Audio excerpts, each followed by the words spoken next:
It gives me great pleasure, and I'm looking excitedly at this panel. I think it's going to be an exciting closing venture here.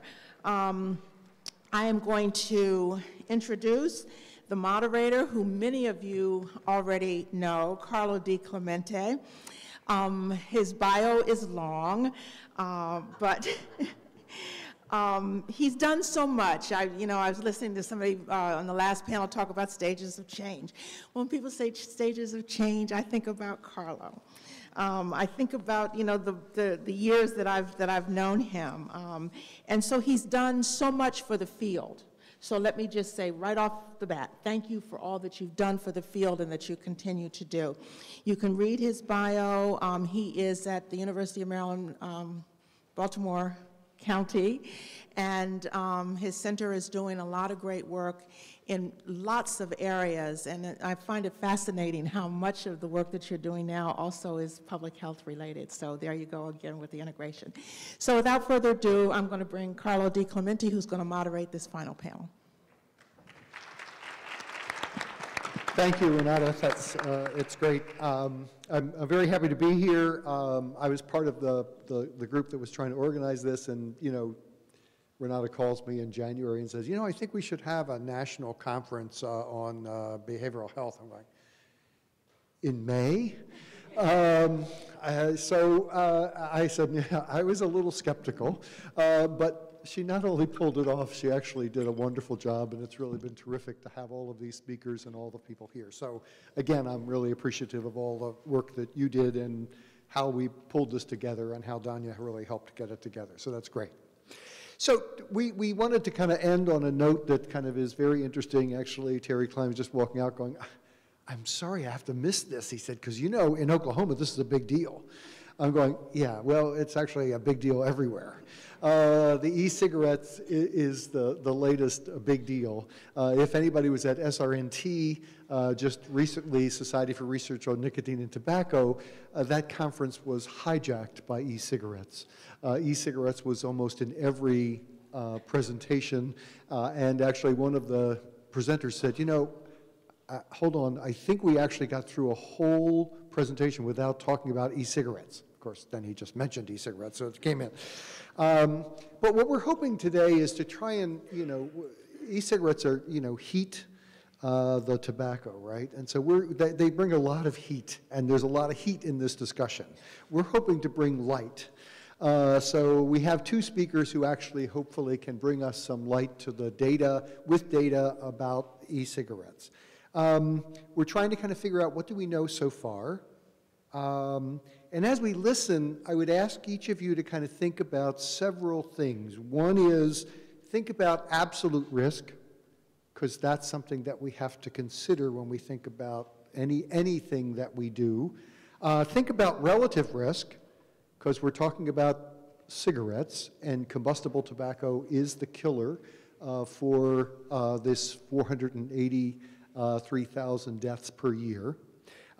Think about associated risks, because that's part of what we're also thinking about in terms of the individuals, and are we really kind of getting a new generation of smokers and recruiting a new generation of smokers. So think about all of those things, because what we have here is both population risk and individual risk, and we need to be kind of thinking about those as we talk. So we have two wonderful presentations to talk about that, and then we'll have some discussion time. Phillip Gardner is a DrPH, a public health activist, administrator, evaluator, and researcher who's worked on studies around hypertension, multiculturalism and AIDS, breast cancer, prostate cancer, diabetes, and smoking for the past 25 years. He works with racial disparities. Most recently, he's led a live webcast panel on electronic cigarettes in 2013. So he's been working in this area and figuring all of this out, and you can read his bio, and he will be talking first and telling us a little bit about the e-cigarettes and how they work.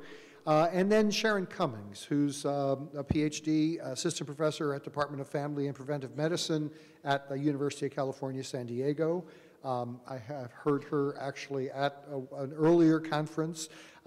She brings a lot of data. She brings the epidemiology. She brings some of the other kinds of information. She's trained as a clinical psychologist, but her research focuses now on tobacco use and health disparities, and has been doing a lot of work looking at randomized trials and also large-scale epidemiological trials. So I think you're in for a treat with both of these presentations, and without further ado, I'll have Phillip come up.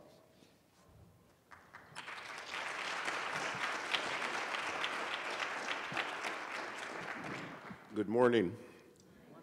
Let me do a few thank yous before I get started. Let me thank Renata Henry, who twisted my arm and had me come, and I'm a pleasure to do it along with Phil Wilbur. I want to do a special shout out to Tamara, who works on that staff, but who has really arranged all my logistics. I actually just flew in last night. I just got back from Little Rock for another presentation, so this has been quite a May, as somebody has put it. I want to thank you all, for all of you who are here, for being here and staying here for the very end for this topic. Someone mentioned addiction is an addiction is an addiction in the last presentation, and I'm here to talk to you about the 21st century addiction that we have. Let me just give you a little background. I'm, for 15 years, was a social and behavioral sciences program officer at the University of California Office of the President, oversaw all of our behavioral work. Only recently, when we got a real behavioralist in, that I become the policy and regulatory sciences person. But I've overseen our e-cigarette work since the beginning. If you notice, the title of the talk is E-cigarettes, the vapor this time. Probably should more correctly say the aerosol this time. But be that as it may, the question is, will this be the new, I mean, it was smoking in the 20th century. Will it be aerosolization in the 21st century? And unfortunately, the first couple of slides I'm going to go through with you, it looks like that is the way we are kind of going today. So this morning, I'm going to cover four things. I'm going to talk about the explosive growth of this new device or nicotine delivery system. I'm secondly then going to dive into the science of it, because as much as we'd like to have opinions about things and what we think about things and what we feel about things, the punchline here for me as a scientist is what's in the juice and what's in the aerosol. And we're going to talk about that. Thirdly, I'm going to talk about at least some of the studies in cessation, as not only as it relates to behavioral health, but as it relates to cessation generally as in smokers. And then lastly, even though I can't do much time on this and want to make sure that we actually get into somebody who has some real data, a certain cautionary tale with the FDA recent deeming regulations and what this means for e-cigarettes, or essentially what it doesn't mean. So with that, let me move forward. We're all aware that this gentleman, Han Lek, is credited with conceptualizing and producing the first modern e-cigarette in 2003. Let me just suggest to you, we know data that this product and prototypes of it were produced in the 60s, never bought up by the tobacco industry. Probably even more importantly, in 1979, a paper was presented at CHEST conference in Texas, where a person actually used the terms vapor and vaporizing and vaporous, presented data showing that aerosolizing nicotine can deliver nicotine to folks. These are in the tobacco industry documents. I do a whole presentation on the history of this. Punchline, though, is in 2003, it was operationalized by this gentleman, and it is what we consider today the modern e-cigarette. I'm suggesting to you that nicotine addiction, e-cigarettes is the next generation of nicotine addiction, okay? It aerosolizes nicotine-laced propylene glycol along with other chemicals. The long-term health impacts we do not know, and there's a period after that. Potential life-saving cessation device, a number of my colleagues will swear to it, I hope for it. What I'm actually going to present to you, the actual promoter of continued tobacco use, or what we consider dual use. Explosion in popularity, emergence of a new vaping subculture. We'll talk some about that. There's little regulation, even though it's been, FDA came out last week with some, or the week before, with deeming regulations. Again, little regulation. And lastly, and I'm sure my colleague Sharon will talk about this in a little bit more detail, the Tobacco Vapor Electronic Cigarette Association estimated last year in 2013 some 3.5 million e-cigarette users in the United States alone. My sense is that has increased considerably even as we speak. This is the component parts of an e-cigarette. Most of you are aware of it. Sometimes I'll bring one up here. We don't have the time today. This is the e-cigalikes. There are a number of different types of e-cigarettes. The key one of the cartomizer is where you put the e-juice. The atomizer is what aerosolizes it, and of course the battery is what gives it power to go. The e-tank systems are increasing in popularity. This is your own refill. You can, et cetera, mix your own, roll your own, put in the additives that you want. This is another tank system. The reports coming out of the analysts at Wells Fargo suggest that tank systems are now beginning to move the market in this direction, and increasingly people that you're going to be running into who are using electronic cigarettes are going to be using this type of model. Of course, I work in California, and at the University of California, we're constantly getting calls from the Department of Education about e-cigarette use in schools, usually taking the form of hookah pins and e-pins and cherry and chocolate flavors and different things like this. Notice the colors of them. They can kind of go with your crayons, they can go with your pencils, they can fit in your pocket, they can be smoked in class, and the like. Let me tell you how old-fashioned I am, and some of you are, that when we do a survey and ask kids, do they use electronic cigarettes, and of course they say no. But if you ask them, have you ever had a hookah pen, they say, oh yeah, we have hookah pen. It's the same thing, but they have different terminology. Our epidemiological questions may indeed be off, and in fact they are off. E-cigarettes aren't limited to cigarettes. They are e-cigars. Swisher Electronics, Swisher International, based in Florida, biggest cigar maker in the world, of course, has come out with a Swisher Sweets, of course, aimed at the African American community. That's another presentation. And then just to kind of give you a sense of where this thing is going, if we're in the 21st century now, the new Bluetooth e-cigarette lets you vape, receive calls, listen to music, the whole nine. This is real. You can do this. The app is coming out, you guys. The app is coming where you can tap your cell phone, tap your iPhone, and get your vapor. Okay? This is not the 20th century. This is an electronic revolution that we're undertaking. And if an addiction is an addiction, the real question is it good, bad, or ugly for you? And I'm going to go into that in a little bit.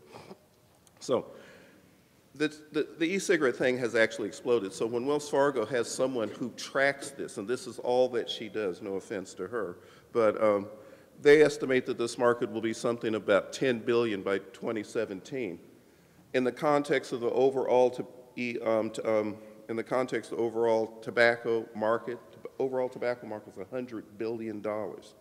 It's only $10 billion. It's minor at this point. But they're projecting by 2023 or thereabouts that this product will be the larger than regular cigarettes. That means that people that you and I work with will be using these products. And we have to take this into consideration. E-cigarette advertising tripled in 1 year, 2011 to 2012. Watch this.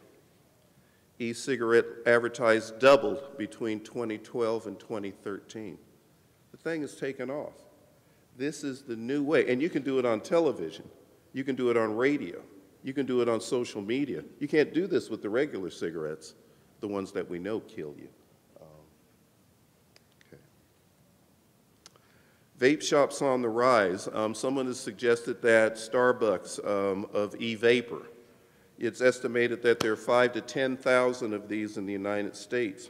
Vapors can hang out, work, socialize, vape, Most importantly, though, is they can purchase new products, they can try new ones, they can mix new samples. It's a whole different, you know, it's your 21st century smoke shop, okay? And of course, the report of the CDC last fall in terms of the rise of middle school and high school students doubled between 2011 and 2012. I mean, we're in the middle of 2014 now. You know that it's probably doubled again. Somewhere in the neighborhood of nearly 2 million kids have tried this. And probably most important to me, and I would suggest to you, is that 76% of these people using e-cigarettes in the last 30 days were also regular cigarette users. Now, I don't get into the debate, will this potentiate other people taking up real cigarettes? It probably will, but I don't have any data on that. What I do recognize is that dual use starts early. And as I'll show you data, dual use will continue, or has continued, at least the data shows that.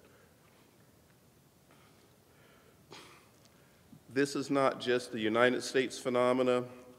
This is a worldwide phenomena. We have studies from Korea, we have studies from Poland, Latvia, Finland, showing kids using electronic cigarettes.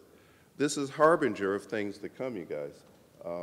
And we need to get a hold of it. If you're in the behavioral health field, people increasingly, and I think we'll see some data on this, or increasingly, people with mental illness are choosing these products. And that's what we are confronted with. And not to add insult to injury, but I guess that is what you do when you bring in the tobacco industry. We all know that Lorillard acquired blue e-cigarettes in 2012. Reynolds marketed Vuse in Colorado in 2013. Actually became the leading e-cigarette in the state of Colorado, given the successful marketing campaign. They have a great commercial I'd love to show you in terms of it being run by a microprocessor, controlled. Altria is coming out with, well, it says it's going to come out later this year with Mark 10. Mark 10 is currently being marketed in Phoenix, Arizona. And then Enjoy, which is privately held, it's not part of the tobacco industry. I guess what's outstanding about that is ex-Surgeon General Carmona is on their scientific board, which kind of leaves me a little back of not doing any harm. Other of their personnel, several ex-Altria executives are on that board. It's number 2 in terms of convenience store sales, and there is rumors that, just to kind of not put too sharp of a point on this, is that Lorillard and Reynolds are in discussion for a merger so they can take up the fight against Altria. What will that mean for different cigarette products like Kools, since Reynolds is conceding that Newport has dominated the field owned by Lorillard. That's a number of discussions we can have at another point. The point is this is a moving target that we've entered into, and with the tobacco industry coming into it. Some of the questions about the delivery of nicotine and how efficient it'll be and how effective it'll be will be answered, and they will figure it out, and they will deliver that dose in the way that is appropriate. I bring this slide up to, this is my great slide here, the also-rans. And why I do this here is to give you a sense of the explosive nature of where we are. These are changes in shelf space allocation, 2003, for cigarettes, smokeless, snus, and cigars. Notice the little up and down motions. Notice the little up and down motion. This is for electronic cigarettes. Shelf space. Shelf space. So this is what's really you're confronted with. I know some of you have been to a convenience store recently when you walk in and right across the front are all sorts of e-cigarettes. Refills, different colors, different brands. They're taking over the shelf space. So what I'm going to spend the majority of my time talking about is some of the chemistry associated with these things. Of course, what we have here, the electronic cigarette liquid, or the juice, as I like to call it. What do we have here? We have black cherry, we have tropical punch, well, of course, tobacco, and of course, menthol, which I do a lot of lecturing with around the country. Green apple, you're not attracted to any youth, you know, these are terrible products. Okay, let's talk a little bit about the juice. So the juice is comprised primarily of nicotine, and the nicotine is extracted from tobacco leaves. In fact, the e-cigarette companies and the tobacco industry have made it quite clear that this is where the nicotine comes from. Minor groups of folks are producing things that are dealing with synthetic nicotine, and there have been some allusions on some packaging that some nicotine juice or some e-cigarette juice are vegetable-based, and it's true. If you synthesize enough tomatoes and enough eggplant, you could get nicotine. To the degree that this is being done and how profitable that is or cost-effective, I don't know. But the majority of the stuff that we're dealing with comes from tobacco leaves. The real issue that we're confronted in terms of the juice is the great variation in what is actually said on the product and what is actually in the product. There's numerous studies, these slides will be available to you, there's a difference not only between brands, but within brands themselves. And this is very important. We know that a lethal dose of this product for an adult is one thing, but it's a much smaller amount for kids. We have no child-proofing stuff that goes with that. I'll go into that in a little bit later. Unfortunately, nicotine in whatever form, aerosolized, smoked, liquid, or if you rub against it in the tobacco field, is detrimental not only to your health, but particularly to the fetus of an unborn child. And then, of course, in the e-cigarette liquid, we know that tobacco-specific nitrosamines exist. In fact, Westenberger in 2009 was a study commissioned by the FDA when they blocked the initial shipments of e-cigarettes in 2008 because that's what they found. They found a number of other things too. True, these are in much smaller amounts than they are in tobacco smoke, but they're there nonetheless. Propylene glycol, the carrier of this, or what I like to call what e-cigarettes really are, nicotine-laced. Propylene glycol that's laced with nicotine. It's the vapor, it's the fog, and you come up on stage in a dramatic act and there's fog all around. That's the propylene glycol. It's an additive or a humectant, something that gives wetness to a substance. It's FDA approved. And of course, short-term exposure causes eye, throat, airway irritation. There's a lot of studies on this. This is not a made-up stuff. Long-term exposure can result in developing asthma if you're long-term exposed to it, but usually people are just running through it or acting in it or doing something. We have no studies of the 15-year inhalation of propylene glycol or nicotine-laced propylene glycol. Should note, and I'll do this in a little bit more depth in a moment, when you change the temperature of propylene glycol, its chemical composition changes, and we'll go into that in just a second too. What else is in the juice? Glycerin. Usually they mix these two humectants together. The glycerin and the propylene glycol are used together in the e-fluid. It too is FDA approved. It's only slightly hazardous to your skin and your eyes. Of course, if you ingest it and prolonged exposure can cause organ damage. And then something that was recognized by studies funded by my agency, the Tobacco-Related Disease Research Program at the University of California, Office of the President, is that there are actual metals in many of the e-liquids. 10 particles found, not only in the aerosol, which was the real finding of the study, but in the liquid itself. Okay. Of course, in the liquid, the juice, again, are flavorants. I would argue that the key flavorant is menthol, a candy flavor. And in fact, some e-cigarettes only come in regular and menthol, just like most, for lack of a better term, regular tobacco cigarettes. We know menthol has an anesthetic effect. It mimics bronchial dilation. When I say mimic, it sends a signal to the brain that you can inhale deeper, even though the measurement of your bronchi didn't get any larger. Your intake got greater because of you inhaled more. It increases salivary flow. When you chew on nicotine, you chew on tobacco that has menthol in it. It allows the nicotine to cross the gum barrier more efficiently if it didn't have menthol in it. We have studies on this. I don't have the citations here, but I have the citations. In fact, we funded this study. Let me just say one thing about greater cell permeability. This is Neil Benowitz's study in 2004, where we know that menthol will allow tobacco smoke to penetrate cells much more efficiently, cells in the lung and cells anywhere. That's why you rub it on your skin. That's why it's in toothpaste. That's why in all these different things. It has greater cell permeability and allows the nicotine to enter the body and the poisons along with that much easier than if it didn't have menthol in it. If we were doing the menthol presentation, I would spend the next 25 minutes explaining to you that every tobacco product that we know, pipe, chewing, smokeless, cigars, Marlboros, Cools, all have menthol in them. So do e-cigarettes.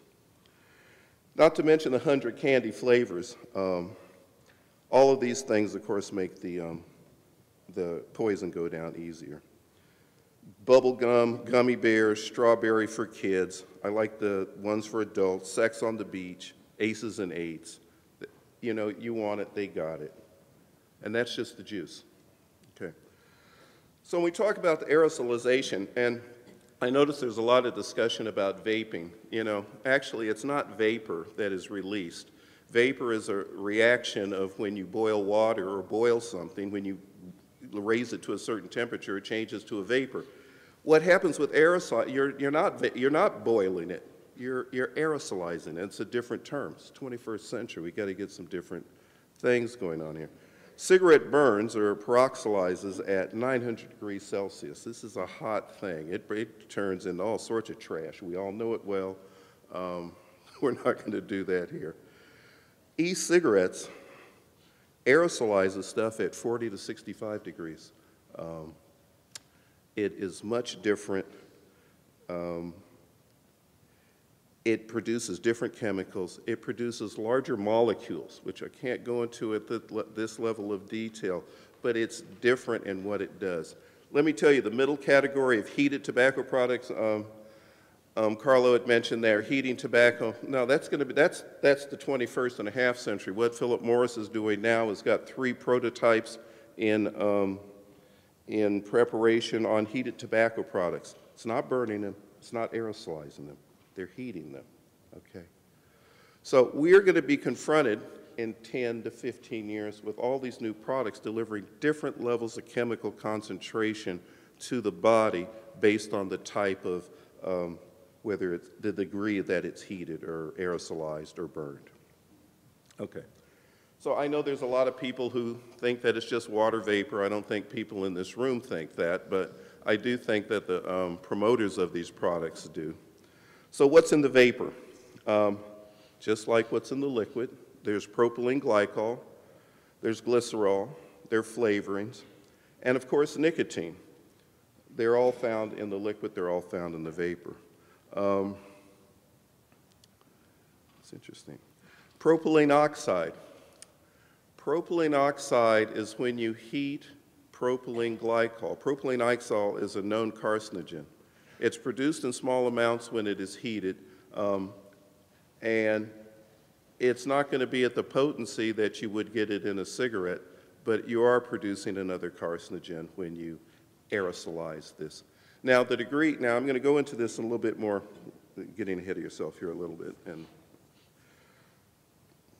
there are other volatile organic compounds, benzene and toluene. We all know this. There are carbonyl compounds, formaldehyde, acetaldehyde, and acrolein. And of course, look at all these metals. And I think what's important about the metals that I mentioned here, the study done by Monique Williams at University of California, Riverside, is that not only were they found in the electronic cigarette, they are found sometimes in levels greater than they were in tobacco cigarettes. Just using regular liquid off the shelf, aerosolizing it in your basic chamber, measuring the content of it, okay? And then, of course, the tobacco-specific nitrosamines, the carcinogen-specific tobacco, are also found in these products. These are the citations. Please look them up. Please spend time with them. Study just published. This is again from Gonowitz's lab. This is the gentleman who last year came out with a study that showed that the content, the chemical composition within the e-cigarette was 9 to 450 times lower than in a regular cigarette, and it got a lot of press and a lot of play. And again, he starts off this presentation on finding that average toxins were 13 to 107-fold lower than in tobacco cigarettes. But his punchline, and the punchline I would suggest to you and where we are today, is that as the battery voltage increases, and they're increasing in these tank systems so you can get greater nicotine inhalation, you're increasing the toxins correspondingly. This is what he found, is that when voltage was gradually increased from 3.2 to 4.8 volts, that 4 to over 200 times increase in formaldehyde, acetaldehyde, and acetone levels. We're getting right back to where we just came from, or where we've been. The levels of formaldehyde were in the range of levels reported in tobacco smoke, and we know formaldehyde is a known carcinogen. The first generation of e-cigarettes is what we're coming out of. We're just moving into the second generation. The first generation were the cigalites. They looked just like cigarettes. They smoked just like cigarettes. They didn't deliver that much nicotine. They weren't heated that much, and the like. They were lower than that, and they aerosolized at that. The second generation is where we are now. These are tank systems. They're refillable. And some of the toxins are approaching the levels of regular cigarettes. And they aerosolize at temperatures greater than 65 degrees Celsius. Let me suggest to you the third generation will be when Philip Morris and these bad boys get their hands on this and actually deliver what smokers want. And this is something we need to be afraid of, and we can talk about that later. Okay. So there's a great study to get a sense of proportionality in relation to this. This is done by folks last fall, and found, and correctly so, that the average concentration of nicotine was 10 times higher in a regular cigarette than it was in a e-cigarette. This is the aerosol. Similarly, there was 7 times more particulate matter in a regular cigarette than an electronic cigarette. But as an astute commentator, of course, as he always is on this, Dr. Stan Glantz pointed out, that if you put 5 people or more in a room using these e-cigarettes, then you're going to have similar levels of exposure, okay? Let me give you, and I hate to use this example, and if it means cutting me off in terms of time, let's do it. I went to testify last spring at the hearings in Sacramento on regulating electronic cigarettes. It's called the Corbett Bill. 648, I guess it's still in play. There were 120 people in the room. I was one of 2 or 3 people that was an e-cigarette user. Hearing started at 1:30. We weren't on until 4:30. I didn't testify until 4:45. I appreciate that. Es muy importante what I'm doing, though. By the time I walked out of there at 5 o'clock, I was spinning. Most people in the room were spinning. The vaporists weren't so much vaping in the room. They'd go out to the bathroom. I followed a couple of guys out to the bathroom. They go vape in the bathroom. They go vape outside. They all had them hanging off their systems. These were all the tank systems. You multiply that times 100 people. The senators were crying, okay? There is secondhand exposure. Anyway. This is a list from the FDA in 2012 of potential compounds that are harmful or potentially harmful. The ones in yellow are all coming out of electronic cigarettes. Okay. This is the caveat and the asterisk and the footnote. E-cigarette vapor concentration of pollutants are less than in cigarettes. They are. Carcinogens are less than in cigarettes. They are. There's greater variation across products, and there are no market standards. Intermediate, and long-term health effects we do not know. So e-cigarettes may be safer, but this does not mean that they are safe. Okay. Take-home message is that it is passive vaping does exist. If someone or a group of you are using e-cigarettes in here, we would all be exposed to it. We know there are some short-term pulmonary effects associated with this and a reduction in fractional exhaled nitric oxide, or at least a measurement. Just, I mean, common sense would tell you if you inhale something into your lungs, there's going to be some reaction to your airway system. We know that. Poison calls have increased.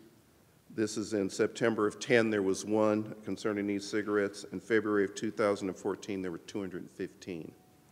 This is some data from California. I talked to Lee Cantrell, head of the California Poison Control System. This is what it looked like in California. The thing is jumping, okay? And we need to take care in terms of that. So let me take my last few minutes and talk about cessation. I know a lot of you are concerned about that, have patients, have people, have populations. We have numerous studies that have actually looked at cessation. I'm only going to present four of them to you today. This is Pelosa and a study published in 2011.